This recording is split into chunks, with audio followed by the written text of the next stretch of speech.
Hello আমার দুষ্ট প্রিয় মিষ্টি বন্ধুরা, তোমরা সকলে কেমন আছো? বন্ধুরা, তোমাদের জন্য নতুন একটি গল্প নিয়ে চলে আসছি। বন্ধুরা, তোমরা আমাকে যে পরিমাণ সাপোর্ট করেছো সেটা বলার মতো ভাষা নেই আমার কাছে। বন্ধুরা, গল্পটি না টেনে শেষ পর্যন্ত দেখলে আশা করি তোমাদের দাঁড়িয়ে যাবে এবং তোমরা হাতের কাজ করতে বাধ্য হবে। চলুন বন্ধুরা, গল্পটি শুরু করি। সেই সাতসকালে রুয়াত রেডি হয়ে বসে আছে। হান্নান মজুমদার এর ফাঁকে কয়েক হাজার কল দিয়ে ফেলেছেন, তাই খুব তাড়াতাড়ি রেডি হয়েছে। কিন্তু যিনি পৌঁছে দিয়ে আসবেন তার খবর নেই। আয়াজ এখনো ঘুমাচ্ছে। কাল রাতে আবার কি কাজে বাহিরে গিয়েছিল, ফিরতে প্রায় 4টার মতো বেজেছে, এজন্য এখনো ঘুমাচ্ছে। মায়া চৌধুরী দুবার গিয়েও ফিরে এসেছেন। আর কি করার, রুয়াত বসে বসে অপেক্ষা করছে। ফজলুল চৌধুরী রুয়াতের পাশে এসে বসলেন। মাথায় হাত দিয়ে বললেন, আজ থেকে যাও না মা। রুয়াত হাসল। আজ থাকা কোনোভাবেই সম্ভব না। বাবা বারবার কল দিচ্ছে, তার উপর কিছুদিন পর এক্সাম। এখানে থাকলে কোনো কিছুই হবে না। আঙ্কেল, আজ তো থাকা সম্ভব নয়। বাবা কল দিচ্ছেন যাওয়ার জন্য।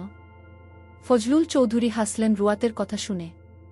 মেয়েটা একটু নিচু স্বরে কথা বলে সব সময়, আর তার সাথে সব সময় হেসে কথা বলে। জিনিসটা ফজলুল চৌধুরীর ভীষণ ভালো লাগে।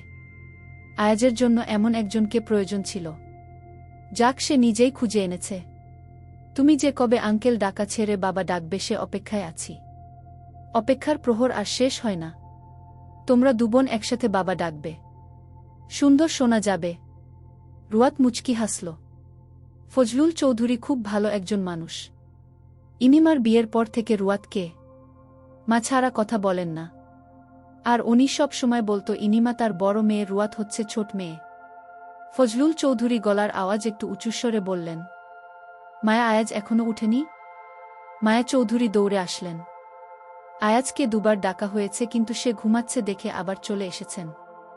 আর ডাকতে যায়নি। আবার একদিকে রুয়াত অপেক্ষা করছে। আরহাম দিয়ে আসতে চেয়েছিল, মায়া চৌধুরী রাজি হয়নি। আবার না হলে আয়াজ বলবে, তুমি আমাকে ছাড়া ওকে দিয়ে আসতে বলেছ কেন? এই কথা ভেবেই আর মায়া চৌধুরী রুয়াতকে আরহামের সাথে দেননি। আয়াজ ঘুমাচ্ছে তো। ও কাল রাতে বাহিরে গিয়েছিল, 4টার সময় বাসায় এসেছে। এখন মায়ে 7:30 বাজে, এজন্য তুলিনি। আচ্ছা, আমি ওকে ডাকছি। রুয়াত মা, তুমি একটু অপেক্ষা করো। রুয়াত মাথা নাড়ল। মায়া চৌধুরী আবারও তাড়াহুড়ো করে ছুটল আয়াজের রুমে। ফজলুল চৌধুরী উঠে গেলেন। ইমিমা এসে রুয়াতের পাশে বসে কথা বলছে। জাফরি তো রুয়াতকে যেতে দিবে না বলছে। ওর মিম্মিম ওকে মায়ের হাতের মায়ের খাওয়া থেকে বাঁচিয়ে দেয়। আর মিম্মিম চলে গেলে তো আর কেউ বাঁচাবে না। আয়াজ ঘুমাচ্ছে। মায়া চৌধুরী এসে ডাকলেন।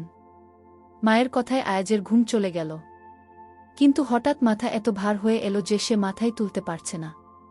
শরীরও কেমন জানি হয়ে আছে, আর মাথা ফেটে যাচ্ছে। বুঝতে আর বাকি রইল না তার জ্বর এসেছে। আয়াজ ধীর গতিতে উঠে বসল। ছেলের এরকম অবস্থা বুঝতে পারলেন না। ভেবেছে হয়তো ঘুম কম হয়েছে, তাই এরকম হচ্ছে। বাবা রুয়াত বসে আছে রেডি হয়ে। হান্নান মজুমদার বারবার কল দিচ্ছেন। আমি তো কাল বলেছি তুই গিয়ে দিয়ে আসবি। আয়াজ উঠে দাঁড়াল। ফ্রেশ হয়ে আসছি। মায়া চৌধুরী চলে গেলেন। আয়াজ ফ্রেশ হয়ে এসে রেডি হয়ে নিল। আজ অনেক কাজ আছে, এভাবে বসে থাকলে সবকিছু পড়ে থাকবে। নিজেকে সব সময় স্ট্রং রাখতে হবে। দ্রুত রেডি হয়ে নিচে নামল। প্রথমেই চোখ পড়ল রুয়াতের দিকে। ইমিমা আর রুয়াত কথা বলছে। আয়াজকে দেখা মাত্রই জাফরি দৌড়ে চলে আসল। আজ আর কোলে নিল না। মাথা একদম ব্যথায় ফেটে পড়ে যাচ্ছে। মায়া চৌধুরী আয়াজের উদ্দেশ্যে বলল, নাস্তা করবি না বাবা? আয়াজ উত্তর দিল, অফিসে করে নিব। আর রুয়াত, তাড়াতাড়ি এসো, আমি বাহিরে আছি। বলেই আয়াজ বেরিয়ে গেল বাসা থেকে। রুয়াত সবার থেকে হাসি মুখে বিদায় নিল। ইমিমাকে জড়িয়ে ধরে রেখেছে কিছু সময়। আসার সময় জাফরি বাবুটা কান্নাকাটি শুরু করে দিল। রুয়াতের ভীষণ মায়া হলো বাচ্চাটার জন্য। আসার সময় কোলেও নিয়েছিল। এর মাঝেই আয়াজ গাড়ির হর্ন দিল। তাই আর বেশিক্ষণ দেরি করল না, বের হয়ে গেল বাসা থেকে। রুয়াত গাড়িতে এসে পিছনের সিটে বসে পড়ার আগে আয়াজ বলল, সামনে এসে বসো। রুয়াত তাই করল। ড্রাইভিং সিটে আয়াজ বসে আছে। আজ মনে হয় ড্রাইভার নিবে না। গাড়ি স্টার্ট দেওয়া হলো। রুয়াতের মনে একটাই প্রশ্ন আসছে, আয়াজ একটাও কথা বলছে না আজ। এ কথা ভাবতে তাকায়, ভাবতেই আয়াজের দিকে। আয়াজের দৃষ্টি সামনের দিকে। রুয়াতের একটু সন্দেহ হলো, আয়াজ আজ কথা বলছে না কেন? আনমনে গাড়ি চালাচ্ছে সে, আর এইদিকে মাথা ব্যথা বেড়েই চলছে। এক সময় আয়াজ কথা বললে বিরক্ত হতো, এখন কথা বলছে না দেখে মন খারাপ হচ্ছে রুয়াতের। ভিতর ভিতর অস্থির লাগা শুরু করল। আবারও তাকালো আয়াজের দিকে। না, এবারও তাকাচ্ছে না আয়াজ। রুয়াত আয়াজের উদ্দেশ্যে বলল, শুনছেন? আয়াজ কিছু বলল না। বিষয়টা মোটেও ভালো লাগেনি রুয়াতের। এরকম করার মানে বুঝছে না। কাল তো ঠিকই কথা বলেছিল, আজ বলছে না কেন? না, একটুও ভালো লাগছে না তার। আবারও বলল, কিছু হয়েছে আপনার? আয়াজ কথা বলল এবার, তবে রুয়াতের দিকে না তাকিয়েই। মাথা ব্যথা করছে। রুয়াত খেয়াল করল আয়াজের কণ্ঠস্বর অন্য রকম শোনাচ্ছে। একটু আমার দিকে তাকাবেন? আয়াজ তার প্রেয়সীর এত সুন্দর আবদার ফেলতে পারল না। গাড়িটা মাঝ রাস্তায় থামিয়ে দিল। তারপর তাকালো রুয়াতের দিকে। তাকিয়েছি। এখন? রুয়াত ঘাবড়ে গেল। তার চোখে একটা জিনিস পড়েছে, আয়াজের চোখ অতিরিক্ত লাল হয়ে আছে, যা আগে কখনো দেখেনি। কিন্তু আমতা আমতা করে বলল, এভাবে তাকাতে বলিনি। আয়াজ দৃষ্টি সরিয়ে নিল। পুনরায় আবার গাড়ি স্টার্ট দিল। রুয়াত আয়াজের থেকে শেষের কথার কোনো উত্তর পেল না। আপনার এমন চোখ লাল হয়ে আছে কেন? জ্বর এসেছে? রুয়াত সাথে সাথে আয়াজের হাত ধরল। সত্যিই শরীরটা খুব গরম হয়ে আছে। এই জ্বরের মাঝেও তাকে দিয়ে আসা লাগবে এমন কোনো কথা আছে? এইদিকে আয়াজ অবাক, রুয়াত নিজ থেকে হাত ধরেছে বলে। একটি কথা মন প্রাণ দিয়ে বিশ্বাস করে, যা হয় ভালোর জন্যই হয়। হয়তো এই জ্বর রুয়াত আর আয়াজের মাঝের দূরত্ব ঘুচিয়ে দিবে। রুয়াত পরিবর্তন হবে। আয়াজের ভালোবাসা বুঝবে সে। আপনার এত জ্বর, তাও কেন দিয়ে আসছেন আমায়? আমি তো আরহাম ভাইয়ার সাথে চলে আসতে পারতাম। আয়াজ তার কপালের এক সাইড ঘষে দিল। আমাকে ছাড়া আর কাউকে তোমার জন্য অন্তত ভরসা করি না। রুয়াত অস্থির। প্রথম এরকম মুহূর্তের সম্মুখীন হয়েছে সে। কেন যে আয়াজের প্রতি তার এমন অবস্থা হচ্ছে ভেবে পাচ্ছে না। বেশি মাথা ব্যথা করছে? হাসল আয়াজ প্রেয়সীর এহেন প্রশ্নে। তুমি আমার চুলে হাত বুলিয়ে দিলে সব ব্যথা সেরে যেত। অধর কামড়ে ধরে কিছুটা ভাবল রুয়াত। পরক্ষণেই আবার বলল, চুলে হাত বুলিয়ে দিব? আয়াজ রুয়াতের পানে চায় একবার। এ দেখি রুয়াতের নতুন রূপ। একটু সুস্থ থাকলে জ্বালানো যেত। এখন মন ও চাচ্ছে না প্রেয়সীর সাথে কিছু করতে। দরকার নেই। বারবার রুয়াতের হৃদয় পুড়ছে আয়াজের এমন বিহেভিয়ার দেখে। কেনই বা এমন হচ্ছে জানা নেই। নিজেই তো একটু আগে বলল, এখন আবার নাকচ করে দিল। রুয়াত চুপটি করে বসে রইল। কারো মধ্যেই আর কোনো রকম কথা হল না। আয়াজ রুয়াতের বাসার সামনেই গাড়িটা রেখেছে। রুয়াত গাড়ি থেকে নেমে পড়ল। 1 মিনিট ও অপেক্ষা করল না। কিন্তু আয়াজ নামেনি। বাসায় আসবেন না? আয়াজ সরাসরি বলে দিল, না, আমার কাজ আছে। আপনার না মাথা ব্যথা, জ্বর, বাসায় চলুন, আমি কফি বানিয়ে দিব। আর মা আমায় বকবে যদি শুনে আপনি বাসায় আসেননি।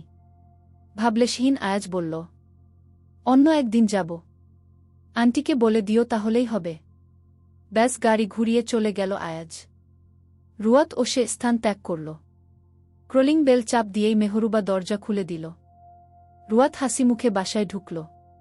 কিন্তু ঠায় মেহরুবা ফাইরোজ দাঁড়িয়ে রইলেন। রুয়াত তার মায়ের এহেন কাণ্ড দেখে প্রশ্ন করল, মা, দরজার ওখানে দাঁড়িয়ে আছো কেন? তুই কার সাথে এসেছিস? মাথা থেকে হিজাব খুলতে ব্যস্ত রুয়াত। আপুর দেবর পৌঁছে দিয়ে গিয়েছে। ও আসেনি বাসায়? হ্যাঁ রে, তুই বলিসনি বাসায় আসার কথা? রুয়াত স্থির হয়ে দাঁড়াল। আমি বলেছিলাম ওনার নাকি কাজ আছে, তাই চলে গিয়েছেন। বুঝেছি তুই ও জোর করিসনি। মায়ের কথায় বিরক্ত হল রুয়াত। সে তো বলেছে আসার কথা, এখন যদি না আসতে চায় তাকে কি জোর করে আনবে? রুয়াত আর কথা বাড়াল না। মায়ের সাথে কিছু না বলে সোজা উপরে চলে গেল। শাহেদের সব কথা মনোযোগ দিয়ে শুনেছে আয়াজ। তাদের প্ল্যান সাকসেসফুলি এগুচ্ছে। কিন্তু সমস্যা হচ্ছে ইকরামুল তাহের তার যাবতীয় কুকর্মগুলোর হদিস নিমিষেই মাটির সাথে মিশে ফেলার চিন্তা ভাবনা শুরু করেছে। এর কারণেই আয়াজের লোকদের একটু হিমশিম খেতে হচ্ছে। স্যার, আমরা যে এত বড় কাজ করছি, ইকরামুল তাহের জানলে আমাদের লোকদের শেষ করতে তার 2 মিনিটও লাগবে না। আয়াজ হেসে বলল, ইকরামুলকে ও শেষ করতে আমার 2 মিনিট সময় লাগবে না। আর তোমাদের সেফটির দায়িত্ব আমার। শুধু তোমরা খেলবে নাকি আমার মাঠে নামা লাগবে না? শাহেদ বুঝল আয়াজ খুব ভেবেচিন্তে এরকম কাজে নেমে পড়েছে। কিন্তু এখানে তো তার বিপদ আসতে পারে। সে খেয়াল কি রেখেছে? স্যার, আপনার উপর আমার ভরসা রয়েছে। আমি আপনাকে আমার থেকেও বেশি বিশ্বাস করি। স্যার, আমার লাইফের সেফটির জন্য আপনাকে বিপদে ফেলতে চাই না। আপনি শুধু ভালো থাকুন, নিরাপদে থাকুন, এটাই চাই। এত কিছুর মাঝেও কিছু কিছু মানুষের জন্য হয়তো আয়াজ এরকম একটা প্রফেশনে টিকে আছে। নিজের প্রতি বিশ্বাস, কঠোর পরিশ্রম, মানুষের ভালোবাসা আর শাহেদের মতো মানুষদের ত্যাগের জন্যই সে আজ এই পর্যায়ে।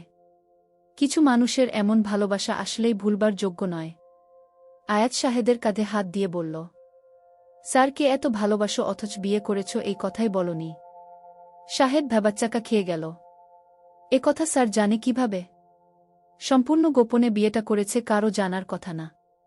এমনকি শাহেদের পরিবারও না। কিন্তু স্যার জানে কিভাবে, সেটাই ভাবছে শাহেদ। স্যার, আপনি কিভাবে? টেবিলের উপরে থাকা পানির গ্লাস থেকে পানি খেল আয়াজ। ইকরামুলের গোপন খবর সব জানি। আর তুমি আমার এত কাছে থাকো, তোমার গোপন খবর জানব না? শাহেদ মাথা চুলকাল। লজ্জায় মাথা নিচু করে বলল, স্যার, ওর বাবা জানলে কখনোই রাজি হবে না, তাই শুধুমাত্র কাজী অফিসে গিয়ে বিয়েটা করেছি। আমার পরিবারের কেউই জানে না। ভিতর ভিতর এত বড় ক্রাইম করে বসে আছো। আয়াজ শাহেদের মাথায় হাত দিয়ে বলল, উত্তম কাজ করেছ। শুভকামনা রইল তোমাদের আগামী দিনের জন্য।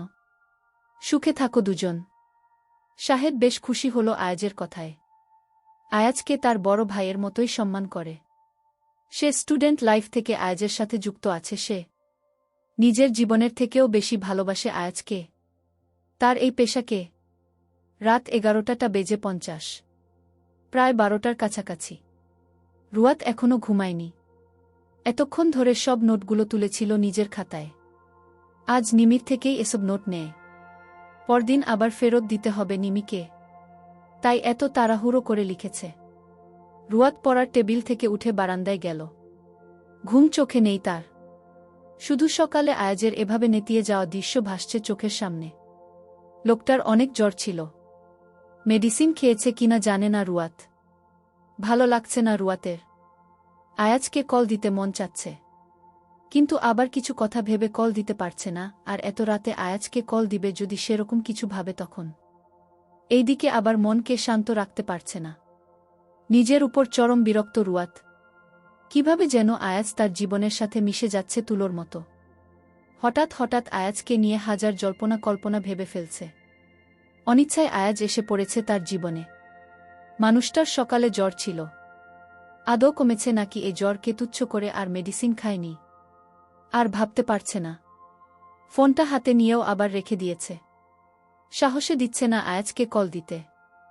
আবার এইদিকে মনকে ও শান্ত রাখতে পারছে না। আবারও ফোনটা হাতে নিল রুয়াত। একরাশ সাহস নিয়ে কল দিয়ে দিল। বুক কাঁপছে তার। সেথায় হাত চেপে ধরে আছে। বেশ কয়েকবার রিসিভ করার পর আয়াজ কল রিসিভ করল। তা দেখে রুয়াতের ভয় ক্রমশ বেড়ে গেল।